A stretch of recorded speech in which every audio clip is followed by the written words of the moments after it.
أعوذ بالله من الشيطان الرجيم بسم الله الرحمن الرحيم حتى أتانا اليقين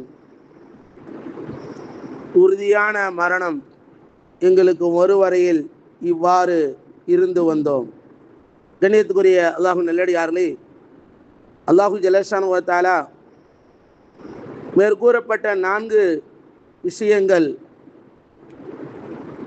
நரகத்தினுடைய நரகவாதிகளுக்கு மரணத்தின் பொழுது மரணத்திற்கு அந்த நெருக்கத்தில் எங்களுக்கு தெரிய வந்தது என்று கூறுகின்றார்கள். அதாவது முதலாவதாக தொழுகை விஷயங்கள், ஏழைகளுக்கு உணவளிக்குதல், வீணான விஷயங்களில் மூழ்கி இருக்கக்கூடாது, மறுமையை நம்ப வேண்டும். இந்த 4ம் எங்களுக்கு மௌத்தின் பொழுதுதான் எங்களுக்கு தெரிய வந்தது என்று கூறக்கூடிய செய்தியை அல்லாஹு தஆலா இங்கே கூறுகின்றான். அதாவது மௌத்து வரைக்கும் மனிதர்கள் நான் பார்த்து கொள்கின்றேன், எல்லாம் எனக்கு தெரியும், என் கபர் குழிக்கு நான் பதில் சொல்கின்றேன் என்றெல்லாம் சொல்லக்கூடிய வார்த்தைகளை நாம் பார்க்கலாம். அதாவது அல்லாஹுடைய அழைப்பின் பக்கம், தொழுகின் பக்கம் அழைக்கும் பொழுது இந்த வார்த்தையை சொல்வார்கள். தொழுகின் பக்கம் வாருங்கள், மஸ்ஜிதோடு தொடர்பு இருங்கள் என்று சொன்னால் நான் பார்த்துக்கிறேன் அப்படின்னு வார்த்தை வரும். அதுபோல் ஏழைகளுக்கு உணவளிக்குதல், ஏன் உணவளிக்கணும் அப்படின்னா பல்வேறு கேள்விகள். மறுமையை நம்பக்கூடிய விஷயத்திலே வீணான காரியங்களில் ஈடுபடக்கூடாது, நன்மையான விஷயங்களில் ஈடுபடுங்கள் என்று சொன்னால் அதுவெல்லாம் மறுத்து பேசக்கூடியவர்களாக இருப்பார்கள். அல்லாஹு ஜல்லஷானு வ தஆலா இந்த ஹத்தா அத்தாண்டல் யகீன், மரணம் எங்களுக்கு உறுதியாக வரும் வரை என்று சொன்னால் இங்கே 2 அர்த்தம் வைக்கலாம். ஒன்று, மௌத்து கண்டிப்பாக எங்கே வரப்போகின்றது, உறுதியாக வரப்போகின்றது என்று தெரிந்த அந்த நேரத்தில் தான் இதுவெல்லாம் எங்களுக்கு தெரியும். 2வது, மௌத்து உறுதியாக மௌத்து எங்களுக்கு வந்து விட்டது, அந்த மௌத்து அல்லாஹு தஆலா எழுதிவிட்ட பிறகு, அதாவது அந்த உயிர் கைப்பற்ற நேரத்தில் எங்களுக்கு தெரியும். 2 விதமான அர்த்தம் வைக்கலாம். எனவே அல்லாஹு ஜல்லஷானு வ தஆலா மௌத்துக்கு முன்னதாகவே நாம் எந்த இடத்திற்கு போக போகின்றோம், நம்முடைய நன்மை என்ன, நாம் சொர்க்கவாதியா நரகவாதியா, நாம் உலகத்தில் என்ன அமல்கள் செய்தோம், மறுமையில் நமக்கு என்ன கிடைக்கப் போகின்றது என்பது அல்லாஹு தஆலா மௌத்துடைய நேரத்திலே அல்லாஹு தஆலா காட்டி விடுகின்றான். சரி, மௌத்து வந்த பிறகு ஏதாவது சொல்லி தப்பித்து கொள்ளலாமா, ஏதாவது ரப்பே என்னை மன்னித்து விடு என்று சொல்லலாமா என்று சொன்னால், அதாவது தொண்டைக்குழி சக்கராத் ஹால் என்று சொல்வார்கள். அந்த சக்கராத் ஹால், அதாவது பேச முடியாத காலகட்டம், நேரம், எதுவுமே பேச முடியாது. தண்ணி ஊட்டினாலும் தண்ணி உள்ளே போகாது, வெளியே கரகரா மூச்சு இழுத்து கொண்டே இருக்கும். அந்த மூச்சு இழுத்து கொண்டே இருக்கும் நேரத்தில் அவரால் எதையும் பேச முடியாது. அவரால் ஏதாவது நாம் தௌபா செய்யலாம் என்று நினைத்தாலும் அந்த இடத்துல செய்ய முடியாது. அல்லாஹு ஜல்லஷானு வ தஆலா சக்கராத் ஹால் வரைக்கும் தான் மனிதருடைய தௌபாக்களை அல்லாஹு தஆலா ஏற்றுக்கொள்வான்.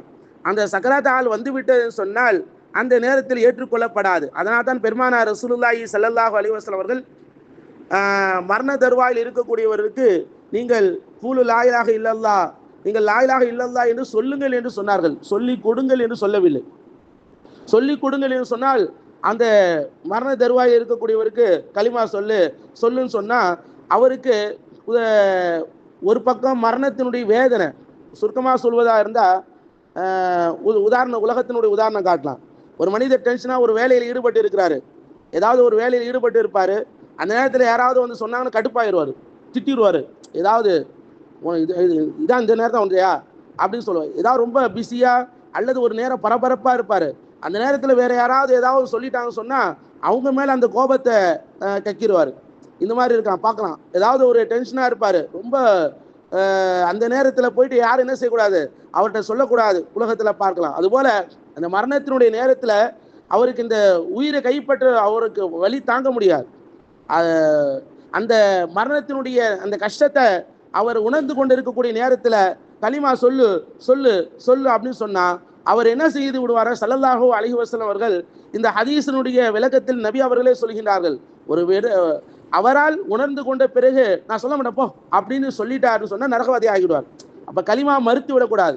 அதனால தான் ஸல்லல்லாஹு அலைஹி வஸல்லம் அவர்கள் மரண தருவாயில் இருக்கக்கூடியவருக்கு அருகிலே நீங்கள் கலிமாவை சொல்லுங்கள், லா இலாஹ இல்லல்லாஹ் கலிமாவை சொல்ல வேண்டும். அந்த லா இலாஹ இல்லல்லாஹ் கலிமாவை அவர் காதுல கேட்பாரு. கேட்ட பிறகு அவரால் மனசுல அவர் சொல்லுவாரு, அல்லது மனசுக்குள்ள அவர் என்ன செய்வார், அந்த நம்ம லா இலாஹ இல்லல்லாஹ் அவரால் என்ன செய்வார், தன்னைத்தானே சொல்லிக் கொள்வதற்கு முயற்சி செய்வார். அவர் சொல்லு என்று நிர்பந்திக்க கூடாது. அல்லாஹு ஜல்லஷானுஹு தஆலா இந்த மரணம் வரும் வரைக்கும் நமக்கு என்ன, உலகத்துக்கு மறுமையில் என்ன நடக்கும், கபர்ல என்ன நடக்கும், நமக்கு உண்டான என்ன என்பது அல்லாஹு ரப்புல் ஆலமீன் மரணத்தினுடைய நேரத்தில் காட்டி விடுவான் என்பதை தான் இந்த வசனத்தினுடைய விளக்கத்திலே முஃபஸ்ஸிரீன்கள் கூறுகின்றார்கள். கண்ணியத்துக்குரிய அல்லாஹு நல்லடியார்களே, இப்ப அதனுடைய விஷயங்களையே இன்னொரு ஆயத்தை ஆதாரமாக காட்டலாம். அல்லாஹு தஆலா மரணத்தினுடைய இந்த மௌத்துக்கு பிறகு சில முகம் பார்த்தீங்கன்னு சொன்னா அப்படியே ஒரு ரெண்டு விதமாக இருக்கும்.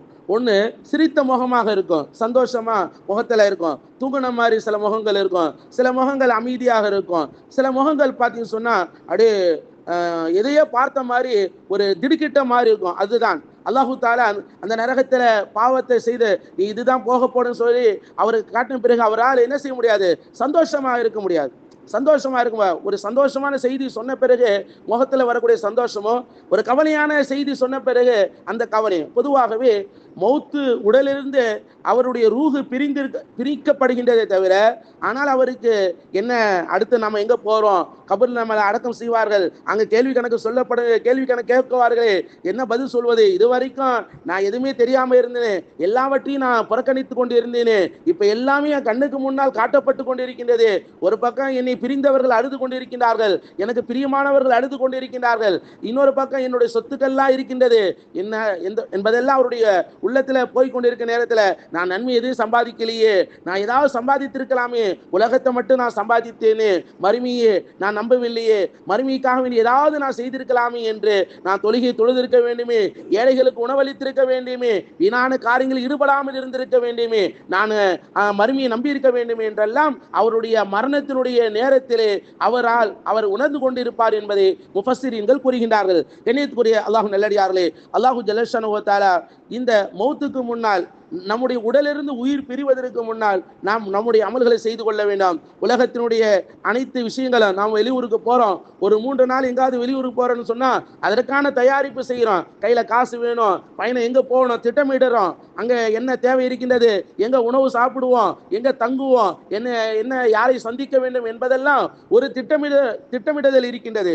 ஆனால் நிரந்தர பயணம், இந்த உலகத்தை விட்டு நாம் போகக்கூடிய பயணம் என்பது என்னது, நிரந்தரமான பயணம். அந்த நிரந்தரமான உலகத்திற்கு நாம் போகக்கூடிய காலகட்டம் நம்மை நெருங்கி கொண்டிருக்கிறது. எனவே அதற்காக நாம் என்ன செய்ய வேண்டும், தயாரிப்பாக இருக்க வேண்டும் என்பதை தான் அல்லாஹு ஜல்லஷானஹு வ தஆலா கூறுகின்றான். எனவே அந்த மரணத்திற்கு பிறகு நாம் நமக்காக அமல் செய்ய வேண்டுமே தவிர, நம்முடைய மரணத்திற்கு பிறகு நம்முடைய கபரில் போயிட்ட பிறகு யாராவது சிபாரிசு செய்வார்களா, யாராவது நமக்கு உண்டான வாய்ப்பு கிடைக்குமா என்று எதிர்பார்க்க முடியாது. அல்லாஹு தாலா அடுத்து வரக்கூடிய வசனத்திலே அது ஏதாவது சிபாரிசு கிடைக்குமா, அந்த சிபாரிசு விஷயமாக அல்லாஹு தாலா அடுத்து வரக்கூடிய வசனங்களை கூறுகிறார். இன்ஷா அல்லாஹ் நாளை அதை தொடர்ந்து பார்ப்போம்.